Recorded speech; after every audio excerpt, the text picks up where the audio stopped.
దేవుడి రక్తంతో కొనబడిన వాళ్ళం. దేవుడు రక్తం ఏది సమానం అవుతుంది మీరు చెప్పండి? ఏది లోకంలో సమానం కాదు. ఈ లోకాన్నే తూకం పెట్టినా అవ్వదు, ఏమి మన రక్తం ఇచ్చినా అవ్వదు. ఎందుకంటే దేవుని రక్తం అమూల్యమైనది.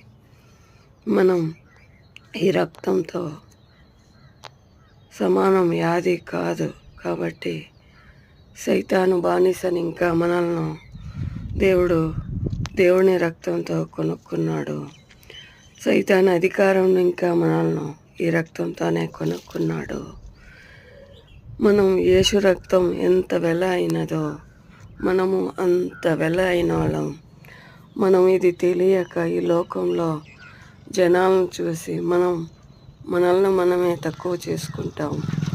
దేవుడి రక్తంతో కొనబడిన వాళ్ళం. మనం దేవుడి దృష్టిలోనే అమూల్యమైన వాళ్ళం. ఈ లోకానికి